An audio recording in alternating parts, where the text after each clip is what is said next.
Assalamualaikum warahmatullahi wabarakatuh. Alhamdulillah rabbil alamin alladzi an'amana bi ni'matil iman wa syarrafana bi ni'matil islam wa faddalana bi ni'matil ihsan. Asyhadu an la ilaha illallah wa asyhadu anna Muhammadan abduhu wa rasuluh. Allahumma salli wa sallim wa barik ala sayyidil wujud Sayyidina Ahmad wa ala alihi wa ali baitihi wa dhurriyyatihi ajma'in. Amma ba'du, jemaah yang dimuliakan Allah, Masjid Al-Ittihad ya. Semoga masjid ini menjadi simbol bahwa jamaah dalam perbedaannya bisa bersatu. Amin ya rabbal alamin. Saya bawa kitab tapi nggak jadi saya kaji. Jadi habis sholat 2 rakaat minta petunjuk kepada Allah, saya mau ngaji apa ya Allah. Tadinya saya janjiin kitab ya. Ternyata ada pertanyaan beberapa waktu ini, apakah di Quran ada tasawuf? Gitu. Maka insya Allah kalau umur panjang kita akan membedah nilai-nilai tasawuf dalam Al-Quran. Kita mulai dari surat Al-Baqarah. Kalau Al-Fatihah sudah keseringan, ya, mau lihat bahwa tasawuf itu ya dari Quran semua, nggak ada yang nggak dari Quran. Di luar Quran ini bukan tasawuf, namanya mistism atau kebatinan. Kebatinan ini kalau tidak diislamkan ya menyimpang, ya. Mistis orang nyebutnya. Kita mulai dari Al-Baqarah. Semoga nanti teman-teman, sahabat-sahabat semua ayatnya mungkin biasa dengar. Nanti pemahamannya ada yang kita ulik-ulik yang barangkali selama ini kurang diperhatikan, kita munculkan. Insya Allah. Sebelumnya mari kita kirimkan Al-Fatihah untuk baginda Nabi Muhammad SAW, Sayyidina Ahmad, Sayyidina Muhammad, dan Imam akhir zaman. Semoga kita nanti membersamainya, meskipun sekarang dia sedang dirahasiakan Allah, Al-Imam Al-Mahdi ya. Ini nanti akan banyak fitnah-fitnah nanti di akhir zaman, orang yang mengaku, orang yang dituduh, macam-macam ya. Kita tidak tahu masa depan, kita kirim saja salam Al-Fatihah untuk mereka, untuk beliau. Semoga dalam fitnah itu kita dapat membersamai beliau. Begitu juga kepada Sayyidina Balya bin Abil Abbas Khidir alaihi salam, Sayyidi Abdul Qadir Jilani, Sayyidi Habib Hasan, Sayyidi Muhammad Bahuri Syah Naqsyabandi wa jami' sadatina al-awliya as-salihin, dan semua guru-guru kita yang meriwayatkan Al-Quran, terutama jalur Imam Asim yang diriwayatkan oleh Imam Hafiz ya. Masyayikh kita yang mengajarkan tafsir, ilmu-ilmu rohani, lahum walana al-Fatihah. A'udzubillahi bismillahirrahmanirrahim. Ya nasib.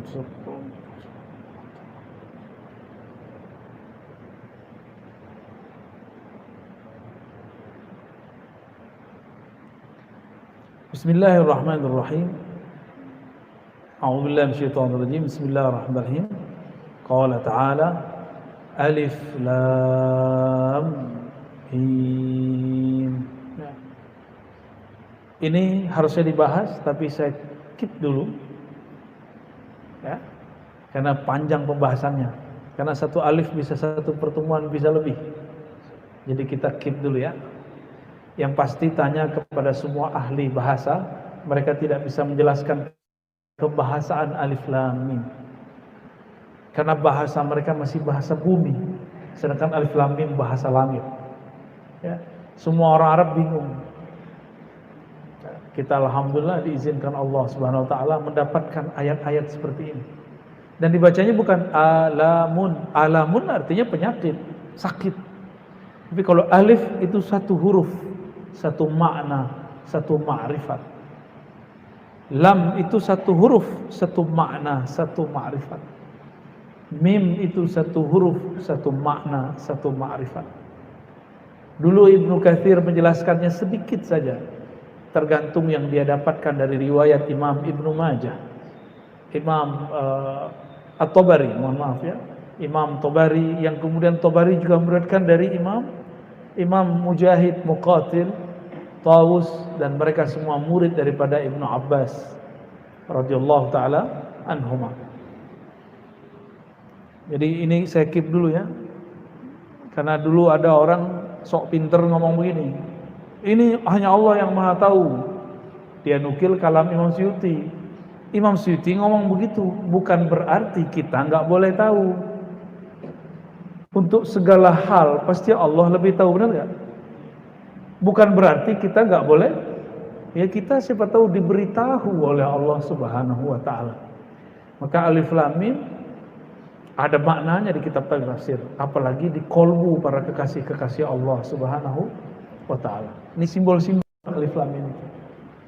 Kita langsung saja, dzalikal kitabu la raiba fihi. Dzalika secara harfiah artinya itu, itulah.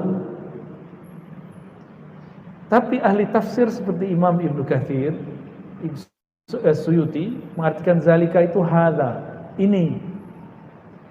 Saya sangat takzim kepada mereka, tapi saya tetap mengembalikan makna zalika kepada zalika, bukan haza. Zalikal kitab, itulah kitab, yaitu alif lam mim satu kitab. Ya. Lam mim, alif lam mim itu pembahasannya satu kitab di alam sana. Makanya diurai salah satu bentuknya Al-Qur'an ini. Ya. Zalikal kitab, demikianlah kitab. La raiba fihi. Sisi tasawufnya di mana di sini? La raiba fihi. Ini pertama. Dalam ilmu tasawuf tidak boleh ada raiba. Apa arti raiba? Syak, keraguan. Ragu kita kepada Allah, ragu kita berguru. Ragu itu dari syaitan. Ya, ragu itu sifatnya syaitan. Raiba itu penyakit di dalam kolbu. Orang yang memelihara penyakit ini suatu saat akan menjadi pengkhianat. Ya. Kalau dia seperti orang beriman, itu calon munafik. Inilah ajaib surat Al-Baqarah ayat 2 ini. Ayat pertamanya sudah menyentuh bab tasawuf. Di tasawuf nggak boleh ada raiba. Ya, zalikal kitabu la raiba fihi. Saudara-saudara yang dimuliakan Allah, ikhwan akhwat fillah, Alkitab, kembali ke Alkitab. Alkitab itu adanya di mana? Di kertas atau di kolbu Nabi? Ya. Allah itu kalau nurunin Alkitab kemana? Dicetak dulu di bumi? Enggak, langsung turun ke kolbu Nabi. Maka ada istilahnya Kitabu Ar-Risalah, kitab risalah yang ada dalam kolbu Nabi. Itu istilah aja. Itulah yang Nabi bacakan. Ada yang Nabi katakan ini sumbernya Allah, bernama Al-Quran. Penjelasan dari beliau bernama sunnah atau hadis. Semuanya kitab. Coba diulang-ulang, diingat-ingat. Kitab Sahih Bukhari itu menceritakan siapa? Rasulullah. Terus Rasulullahnya siapa dong? Sahih Bukhari kitab nggak? Benar.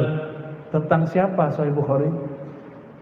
Tentang Rasulullah. Berarti Rasulullahnya siapa dong? Rasulullah lah Alkitab yang sebenarnya. Kolbu beliau itu isinya Alkitab. Tuh sisi tasawuf Pak kalau menafsir. Sayyidah Aisyah menangkap itu ketika ditanya oleh sahabat Nabi, apakah akhlak Rasulullah? Jawabannya apa? Khuluquhul Quran. Akhlaknya Quran. Quran itu Alkitab. Kalau akhlaknya Quran, yang punya akhlak apa dong? Alkitab. Maka salah satu nama Rasulullah itu Alkitab. Jadi kolbu Nabi namanya apa? Alkitab. Jadi ini boleh diartikan zalikal kitab. Inilah kitab yang ada di kolbu Nabi. La raiba fihi. Tidak boleh ada keraguan darinya. Dari kolbu Nabi lah dibacakan. Jadinya nih, ini satu kitab bukan? Dari mana datangnya? Dari kolbu Nabi. Maka qalbu Nabi itu sumber kitab kita. Paham maksudnya? Jadi kira-kira Nabi masih butuh sekolah nggak kalau gitu?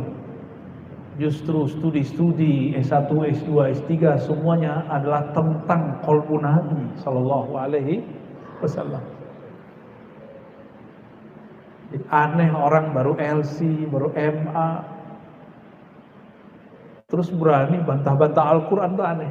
Atau bantah ulama-ulama ahlul Quran. Dia nggak ngerti, dia bilang ulama yang mengerti tasawuf ini zindiq. Saya sering nanya, Pak, Nabi yang di Madinah sama Nabi yang di sini sama nggak? Sama nggak? Jadi kalau kita sholawat di sini, kita sholawat di Madinah sama nggak? Kitab Sahih Bukhari di Madinah sama di sini sama nggak? Sama aja. Maka orang yang nggak ngaji di sono ya pulang-pulang bego. Orang yang ngaji di sini kesana ya jadi orang alim. Itulah Maulana Zakaria Kandahlawi yang nulis kitab Fadilah Amal. Datang ke Madinah jadi guru. Sidi Ahmad Ghumari, Sidi Abdullah Ghumari, orang Tonja, orang pojok sono barat. Tonja itu kan wilayah Maroko. Pojok sono. Datang ke Mekah Madinah jadi guru. Orang Mekah Madinah ngaji sama beliau. Jadi jangan tertipu oleh tamatan mana, itu gak ada ceritanya. Ya. Tapi pandanglah dia ngaji apa, gurunya siapa. Ya. Jadi jangan gelar itu cuma gelar tertulis di ijazah. Coba dicek di jidatnya ada nggak gelarnya. Ngeceknya dia bacaannya berapa gitu. Ya, jadi jangan tertipu. Saya bukan lagi belain orang tamatan dalam negeri, enggak, saya nggak penting juga. Karena saya punya sanad ke Timur Tengah lebih banyak daripada dari Indonesia. Sanad-sanad yang kita dapat dari ulama sana lebih banyak. Ya nggak betul-betul juga lah, yang di sini itu nggak betul-betul juga. Cuma saya pengen mengatakan al-ibrah laysa bil makan. Orang itu dinilai bukan karena tempat dia belajar. Orang itu dinilai dengan bil juhdi fi kulli makan. Kalau sungguh-sungguh fi ayyi makan, dimanapun dia berada, ya, dimanapun dia berada.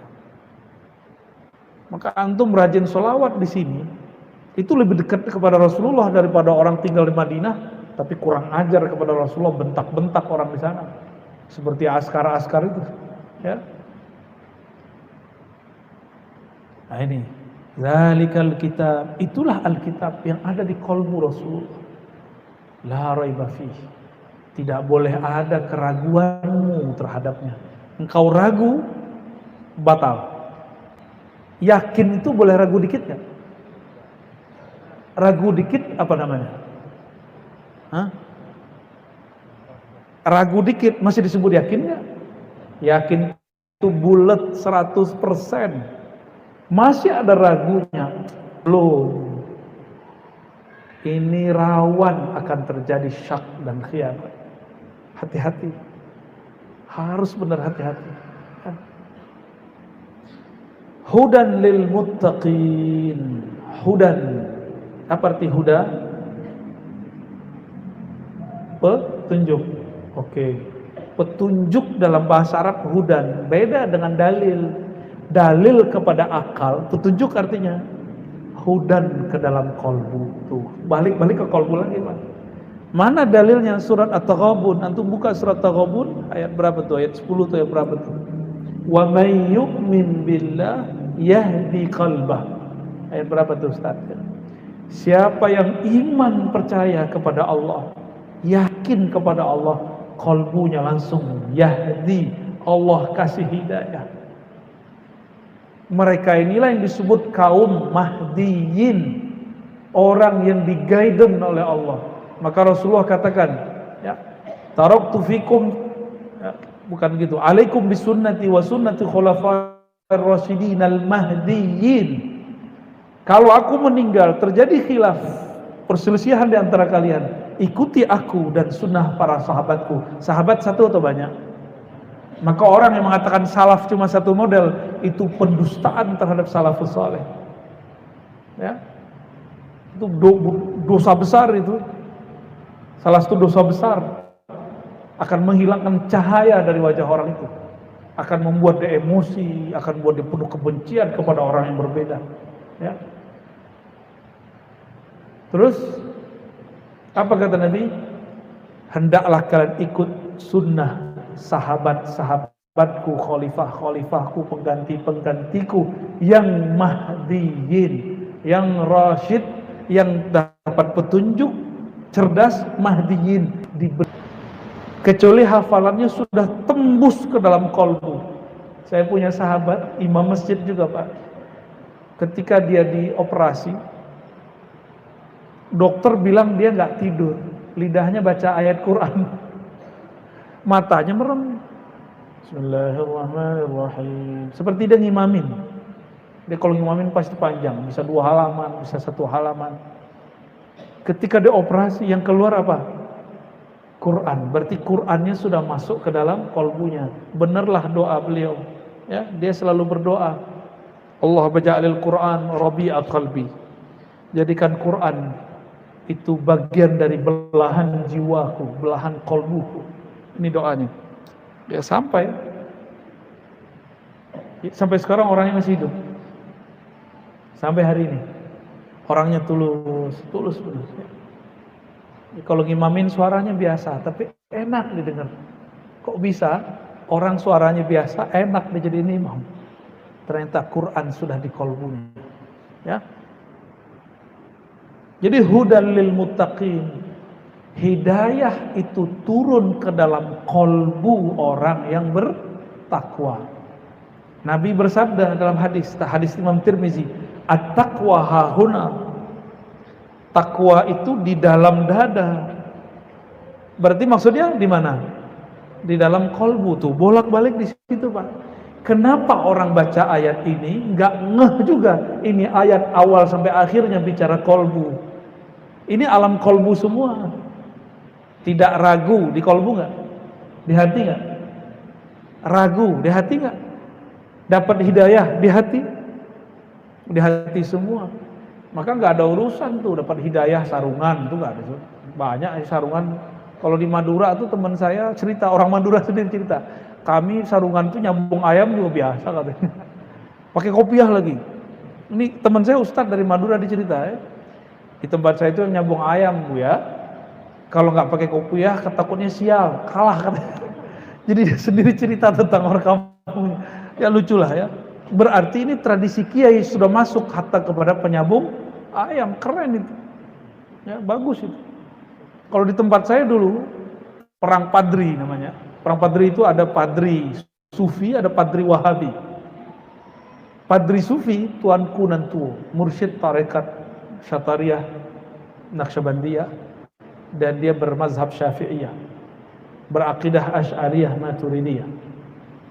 Beliau ini dakwahnya pelan. Kalau ada orang nyambung ayam, dia panggil, diundang, makannya sini, saya mau kasih kalian wirid biar menang besok.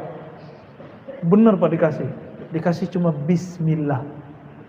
Kalau di Jawa Kalimoto Sodo, di Padang itu sudah Islam tapi masih main ayam, dikasih apa? Bismillah.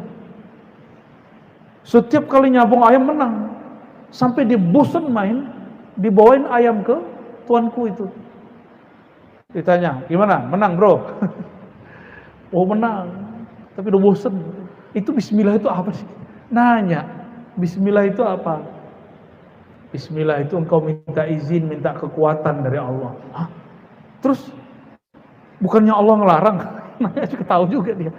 Iya, tapi kan saya yang nanggung, kira-kira gitu. Ya, tobat, jadi murid, jadi mursyid habis itu. Tukang sabung ayam jadi mursyid ada. Masih mending itu ya, masih mending itu. Fudail bin Iyad ngerampok dia.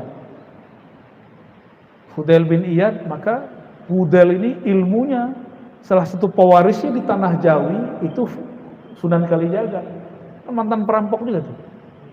Jadi wali-wali ini, ulama-ulama ini ada pewaris-pewarisnya. Ini pewarisnya fulan, ini pewarisnya fulan, ya. Al-ulama warasatul anbiya. Ini suaranya berubah ya. Hudan lil muttaqin. Maka hidayah ini turunnya kepada kolbu orang-orang yang bertakwa. Jadi takwa itu bukan pakaian. Kalau di sekolah kan ada namanya pakaian takwa. Nah, itu istilah ada. Yang takwa di dalam. Maka untuk mengetahui orang ini bertakwa atau tidak, pakai pakaian atau pakai kolbu? Pakai kolbu. Mandang, mohon maaf ya, ngeliat celananya atau ngeliat sarungnya. Taruh aneh bilang celana antum tersinggung lagi. Tersinggung aja lah. Ngeliat celananya atau ngeliat sarungnya, ngeliat kopiah, apa yang dilihat ketika orang bertakwa? Kolbunya memancarkan apa? Wah, lebih sahih ya? Lebih bagus gak? Wah, ini aja ya. Bagus Pak Pengurus. Jadi kalau ceramah begini aja, kita lagi ngomong dangdutan kok. Nah, ini ringkasan ya. Saya coba gak panjang-panjang, karena kalau panjang-panjang takut dikit dapat ayatnya. Alladzina yu'minuna bil ghaibi. Orang-orang, siapakah yang disebut bertakwa? Orang-orang yang percaya kepada yang gaib. Apa arti gaib? Apa beda gaib dengan batin? Kita kalau bahasa Arab nyebut gaib artinya apa?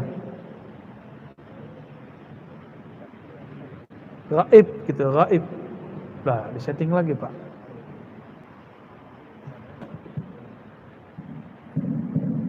Tes. Kedengeran sampai ke belakang. Bagus. Pecah-pecah nggak? Ya sudah ya. Tapi sayanya nggak enak dengernya. Ya oke, biarin dah. Ya.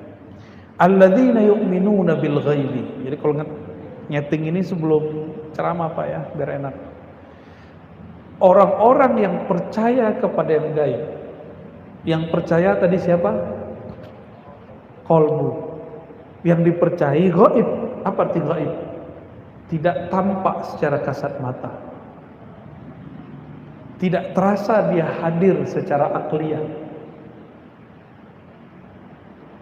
Dilihat pakai mata nggak kelihatan. Didengerin nggak kedengeran. Dideketin nggak bisa deket. Nah, itu namanya gaib. Jadi yang itu bahasa bebasnya. Ada bahasa rugasnya. Gaib itu adalah sesuatu yang tidak dapat diakses oleh panca indera. Sesuatu yang tidak dapat diakses oleh panca lima indera. Mata, telinga, penciuman, meraba, apalagi lidah, gak bisa.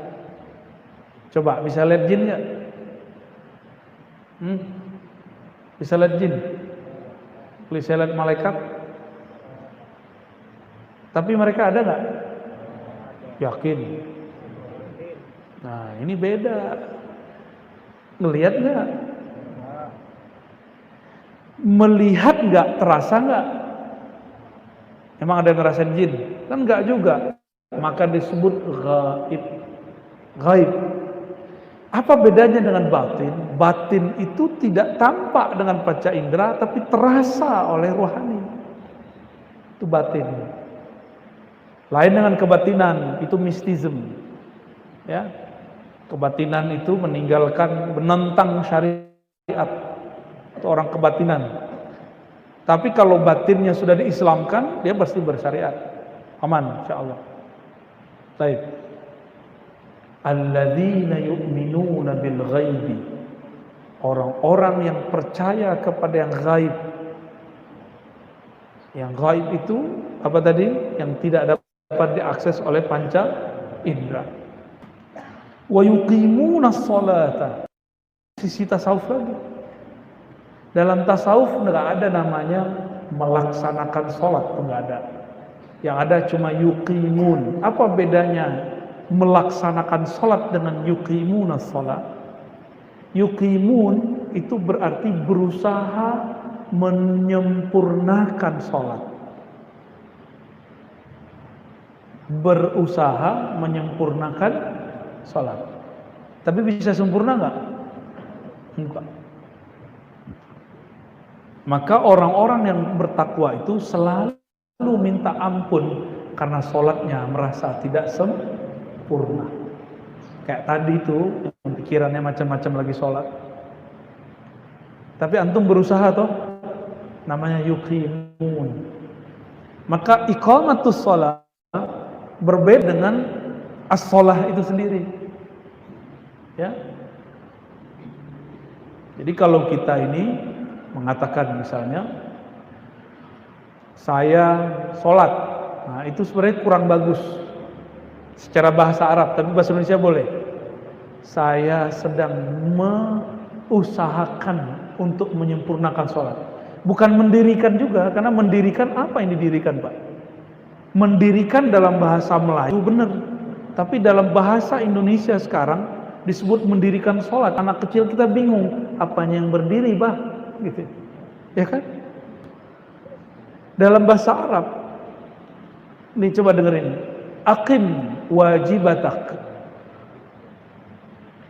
Aqim wajibatak, apa artinya? Dirikan kewajibanmu. Enggak. Usahalah menunaikan kewajibanmu. Itu artinya. Ya. Jadi aqim, aqama, iqamah itu berarti apa? Berusaha menyempurnakan. Makanya di Quran yang sering saya bahas di banyak tempat, Allah mengatakan fawailul lil musallin, bukan fawailul lil muqimin. Celaka bagian merasa sholat. Baru sholat pakai celana jingkrang udah rasa bener ya. Emang beda sholat pakai celana jingkrang sama gak jingkrang? Rasanya coba rasain. Kan sholat yang diterima orang yang khusyuk, bukan masalah celananya gimana. Kenapa celana jingkrang, bukan celana, sarung kalau di hadis. Sarung yang melebihi mata kaki itu haram di zaman Rasulullah. Karena itu simbol orang-orang belagu. Dulu itu, sarung itu mahal. Sehingga boro-boro ada kain pembatas akhwat ikhwan, nggak ada. Dulu mending itu dibagi-bagi untuk orang hidup susah. Nggak ada dulu.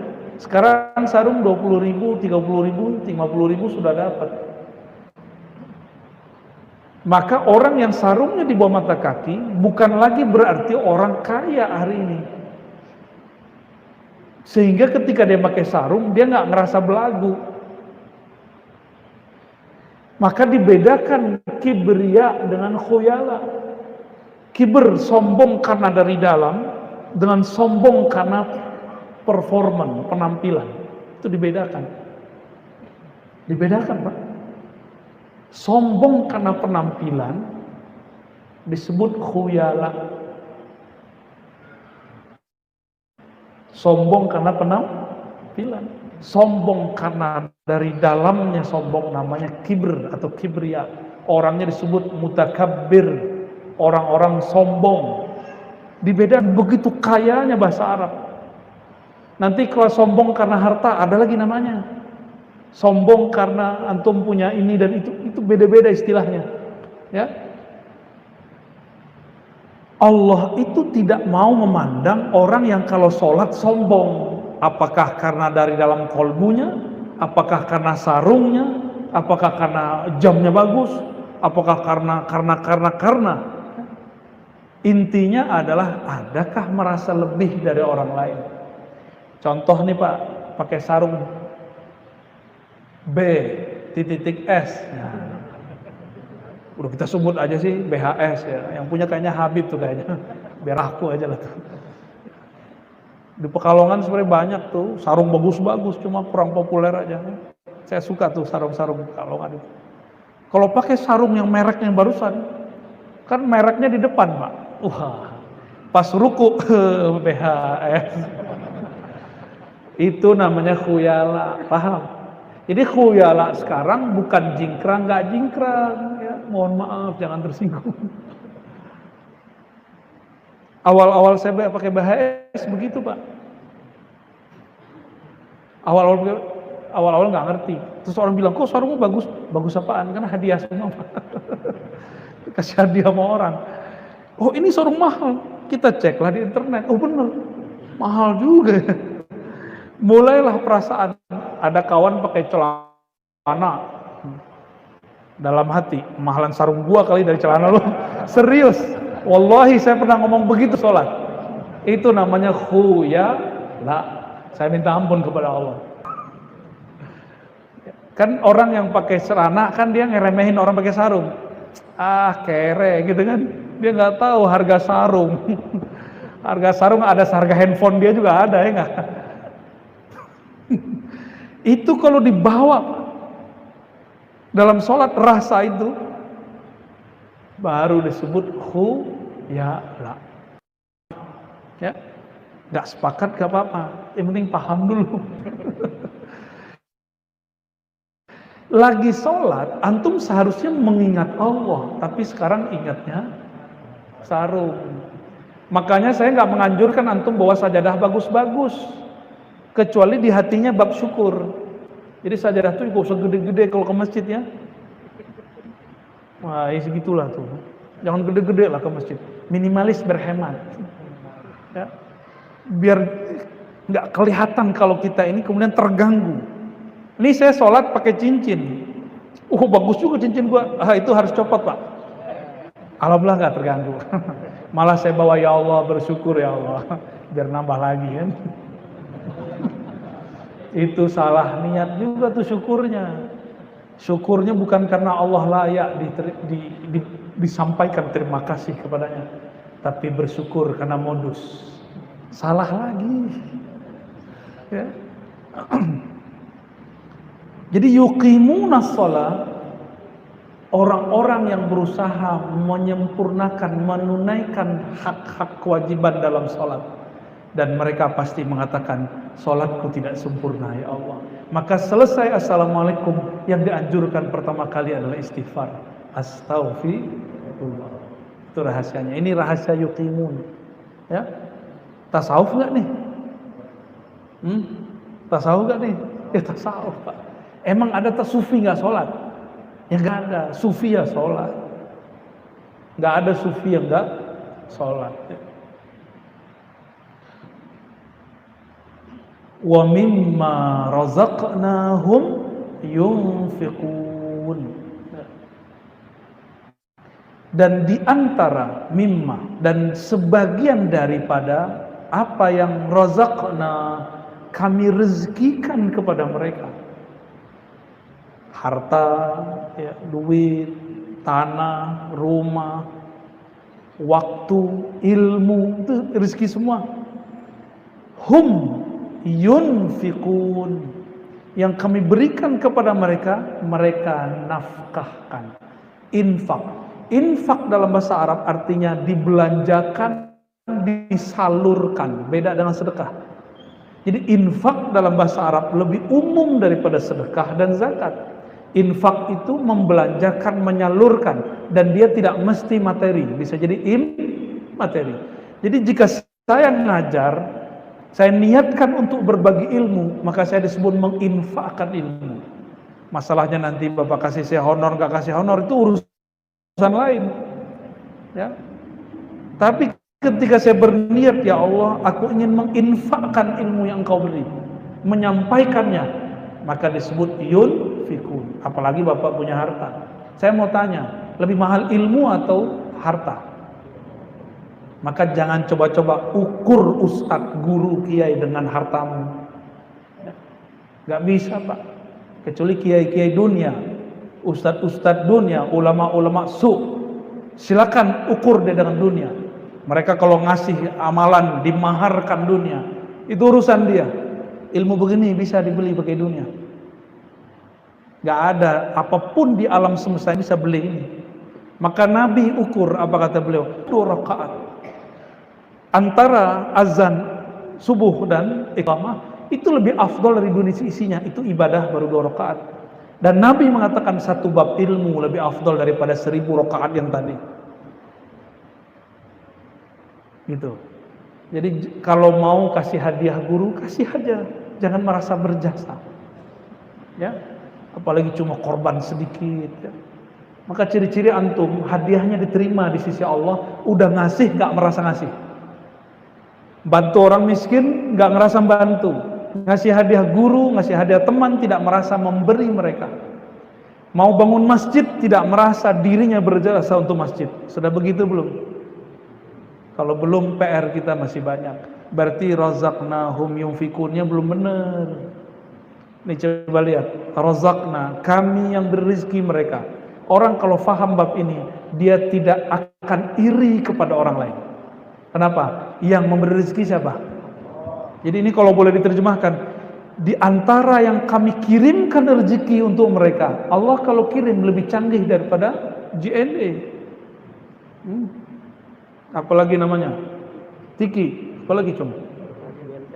JNT, nanti apal aja, sering kirim surat ya, ditolak semua ya. Kalau lembaga-lembaga duniawi ini, perusahaan-perusahaan duniawi ini kirim dengan alamat yang jelas sampai, kita ini belum lahir nama kita sudah ada, di mana kita tinggal semuanya sudah ada. Kira-kira kalau Allah kirim, mungkinkah salah kirim? Maka kalau orang paham ini, tidak mungkin ada iri dengki di kantor, gak mungkin di komplek orang iri dengan tetangganya, karena rezeki gak akan salah masuk. Paham ya insya Allah ya? Ya, gak mungkin ketukar jodohnya. Ya, aku suka dia, ya kamu suka doang, tapi kan jodoh belum tentu. Ya, jodoh urusan Allah. Sukailah, tapi jangan kemudian memaksakan jodoh di sana. Cinta-cinta aja, jangan cinta dengan nafsu. Cintalah dengan ruhmu. Maka akan muncul kepasrahan, keridhaan. Tafadhal azan.